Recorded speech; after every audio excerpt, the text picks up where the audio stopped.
Hello, this is Rod Gell's QuickStart Guitar live on YouTube.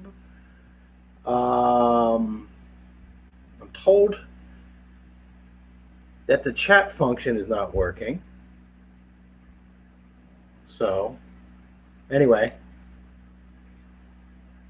what we're going to talk today about, we're going to go further than last week about the major scale and rock music or improvised music or whatever music. Okay, so the major scale, if you're just tuning in with us, the major scale sounds like do, re, mi, fa, sol, la, ti, do. That was what we learned last week. We learned about power chords in the key of G major and the numbering system. The numbering system meaning each one of these chords is we designate a number. That's 1, 4, 5. All right. And then we have 6. And then we have 6. All right. And then we have the flat 7. We have all kinds of numbering systems. You can check my YouTube page for last week's lesson if you want to go see it in its full detail. Now, what I wanted to get into this week was two things basically. Okay. First thing is not everything, when we talk about the major scale, not everything is rock. In rock, not everything is rocking. Not everything is all out. Sometimes what we have is acoustic stuff. Okay. And a lot of times we talk about, okay, the other thing is, how do I put this into my playing? Because it seems like this music theory business is a lot of stuff. I don't think it has to be that way. When I say this for this week, okay, so the key of G, all right, let's see, get this out of there. Okay, the key of G. All right, so key of G is a very common key, something we want to learn. Why we want to learn it is because, like if you're just starting out on the guitar, you have a lot of chords that you got to learn. You have your G chord, you have your C chord, you have your D chord, you have your A minor chord, you have your E minor chord. All these chords are in the key of G major. As a result, there's a ridiculous amount of songs that are in this key that people down through the ages have written in this key because it is a very easy key to play in on acoustic guitar. All right, now what we're going to do today is we're going to talk about the chord scale, a possible chord scale of different chord combinations that we can check out, and then we'll feel the unitar and how by thinking in terms of a unitar we can be more creative with the major scale. All right. So with that said, this is your G chord. Okay. So if that is your G chord, this is your G note. Okay. So what we're going to start with is a fingering that I have on my Facebook page. And what you can do is if you have questions, you can also, if you're Facebook friends with me, you can type the questions in on Facebook and then I'll try to get to them. Okay. As soon as I can. Okay. Not why I'm teaching now, but you can just post like where the video ad is, say, hey, I have a question about this. So, okay, so anyway, so I'm going to give you a 1 octave G major scale. So it's a major scale that is rooted off of that note right there, which is G. And it's what it's going to sound like is do, re, mi, fa, sol, la, ti, do. Okay, so what that is doing, what we're going to do there is this. So it's going to be 2, 4, 1, 2, 4, 1, 3, 4. Now, what I have done, one of the things that I have done this week is I prepared a fingering pattern of that major scale, 1 octave. Okay, so what you do is you practice that 1 octave over and over again. Get it in your. Try all downstrokes. then down up.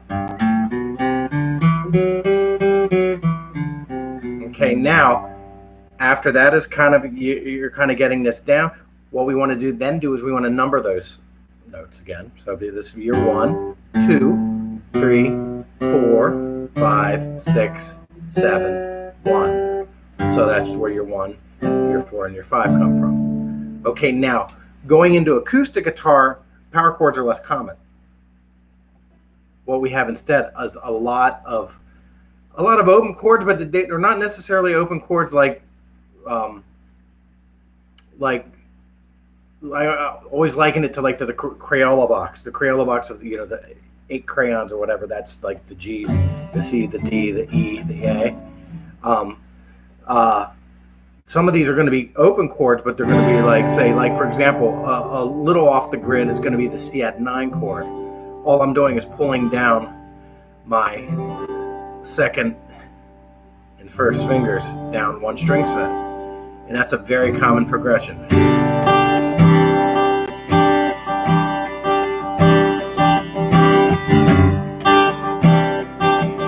Okay, so that is your 1 and your 4, 1 to 4. Okay, very common progression.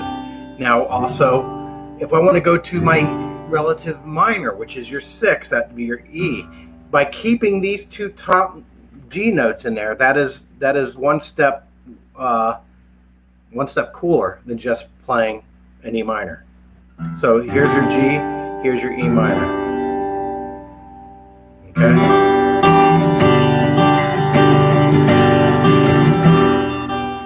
Okay, so we have 1, 4. I could even do a D like that, and then go to D. That's actually a D sus 4, but keeping the okay. There's your 4 chord, back to 1. Okay, now the 2 chord normally is A minor. What we can do instead, this is like an A7 sus 4. This is like what we will call this the Oasis chord.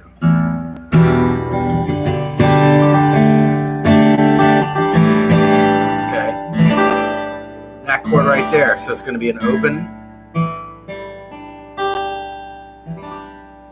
Okay.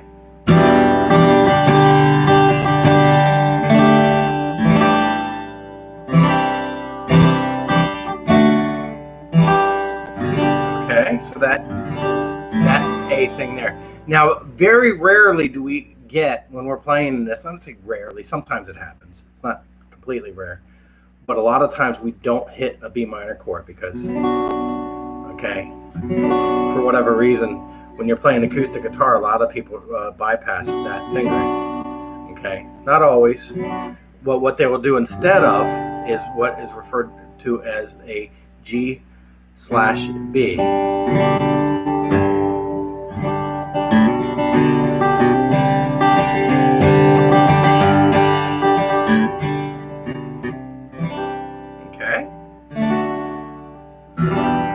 E minor 7, G/B, A minor 7, sus. It's not really minor, but no minor third there. But anyway.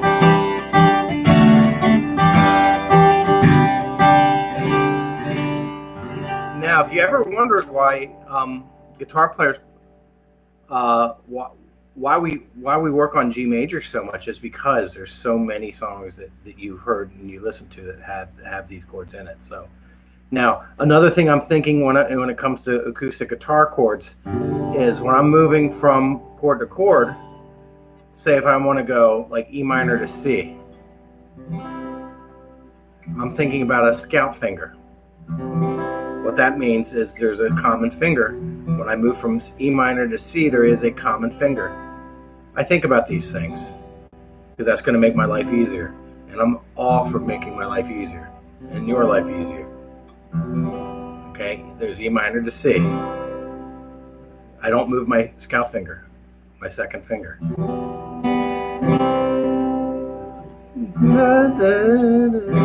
Okay, I'm trying to think of what song that is. Kind of sounds like Summer Breeze, but anyway. All right, now E minor to A minor, or E minor to A major, or E minor to A7. Okay, all have a scale finger.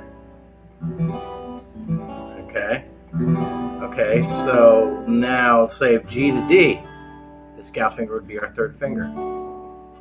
Okay, so we practice that. Now the one chord that we have not talked about yet in this is what I call the half-step substitution chord, the inverted 5 chord.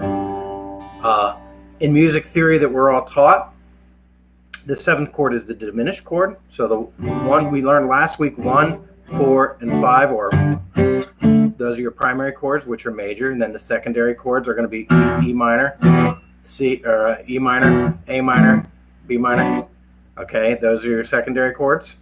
The one oddball chord is going to be, as I said, that inverted 5 chord.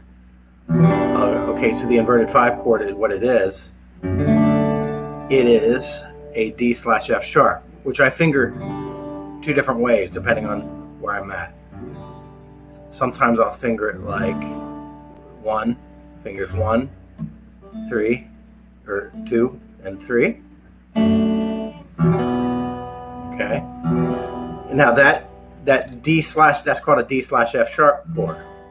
That is a very common chord.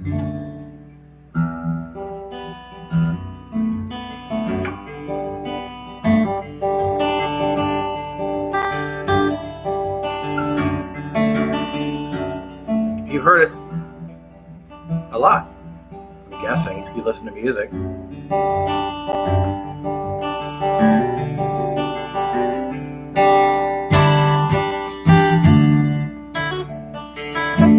All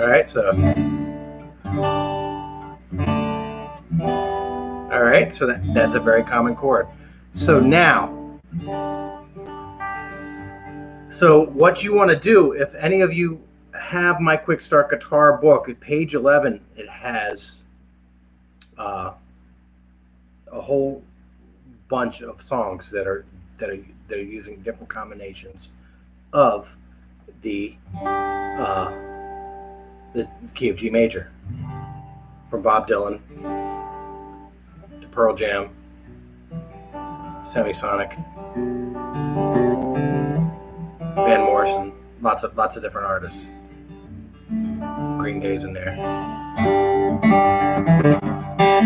All right. So anyway, so combinations of, like, say, G, D, A minor, C.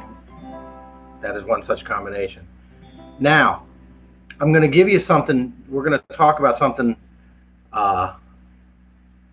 in addition to all this, because we had a numbering system last week that we learned that the power chords and bar chords can be used in a numbering system. We're learning about the open chords. Another thing we can do with open chords is we can break that chord up.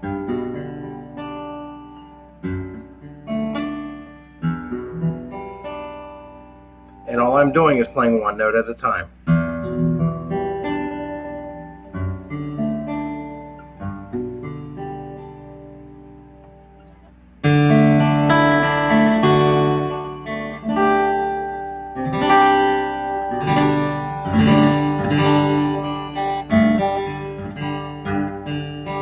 I call that the 1, 2, 3, 4 exercise.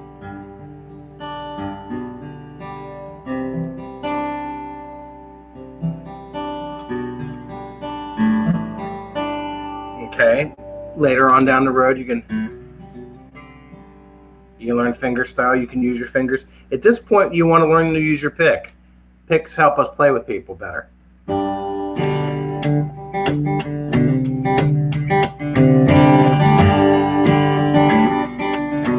All right, so then next, what we're going to be talking about, and what we're going to go to, I'm going to break out my electric. We're going to talk about the expressive melodic component of learning a little bit about music theory. And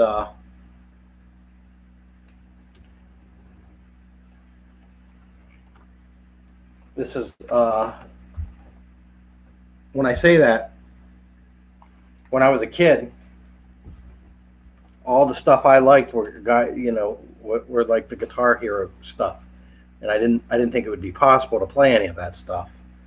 But now, you stick with it. You figure out stuff. You learn some things. There's meaning in the struggle. Okay, so what we're going to do, what we're going to talk about, the easiest way that I know to make use of the key of G major in a way that makes sense. First of all, is, as I said before, if we're playing in the key of G major, what you can do for yourself is say, I'm going to learn the key of G major. I'm going to say that the notes in the key of G major to myself are G, it has one sharp, F sharp, and the rest are natural notes. So it's going to be G, A, B, C, D, E, F sharp, G. All those are my notes. It's going to be important. Okay. We know those are the notes because if we did the whole step, half step, that's what we would have gotten, the pitches that we would have gotten.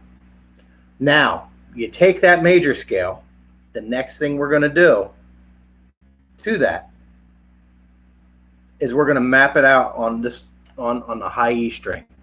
Okay. In one of the downloads I have on my Facebook page and on the high E string. Okay. In one of the downloads I have on my Facebook page and hopefully on the YouTube page, we'll check. If it isn't on there, we'll put it on there. Is a of where the G major notes exist on this high thin string. So the first thing that I'm going to do is I'm going to map those notes, the good notes, out in the key of G major, and I'm just going to get used to playing them. Okay, and I always when I do this, I always practice with a jam track. That's another hint. How do you do this and get it down? You make it fun. You find a jam track. How do I do that? I go on YouTube and say G major backing track. I type it in, and that's what happens. And it'll spew up something that says G major backing track, and you pick your favorite one, and then you practice your scales with that. All right. So now what I'm going to do here with the G major is, here's your open E, there's your F sharp, and then all the rest of these are going to be natural notes. E, F sharp, G, A, B, C, D, E, I can F sharp, G. Okay? And what I can do is I can just get used to that, even if it's just a place within the fingerboard. It doesn't have to necessarily be the whole fingerboard right away. And get my hands configured with that. Now, what I would then do is as I said, I pull up a jam track and I play along with it. I play those notes in something that sounds singable. Doesn't have to be fancy. It shouldn't be fancy. All right? It shouldn't be like overly noodly. It should be something that you can sing to.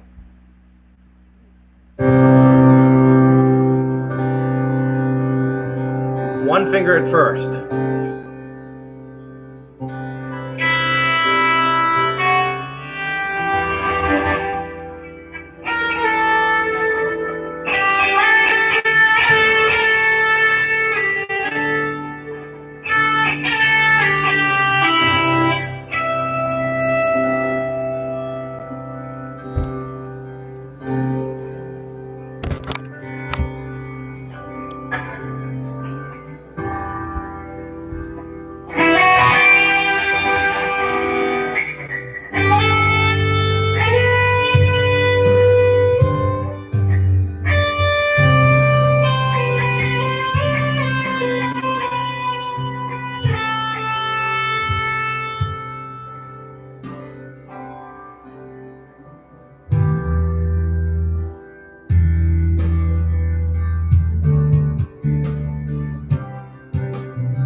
So that is that is the idea that I was going over was we have that we can view it as a horizontal thing, and we can play this. If you play that, say, take a jam track in one string, map out the G major notes on one string, and you play through the 7 minutes of the jam track on that one string, and then you do it on the next string and the next string and the next string and the next string. You do that every day.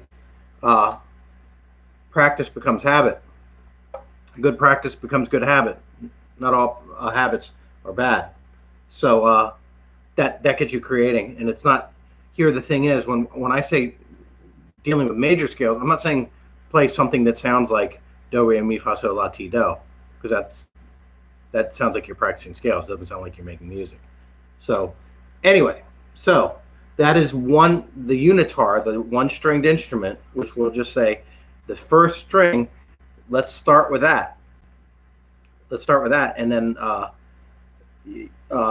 find all the natural G, A, B, C, D, E, F sharp, G. Find all, and then add some fingers and then great melodies.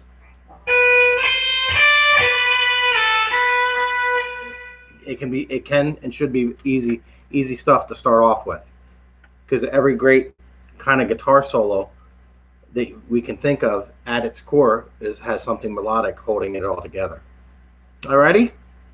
I don't think I can take questions here, so I will see you next week, and we'll get these bugs figured out in this.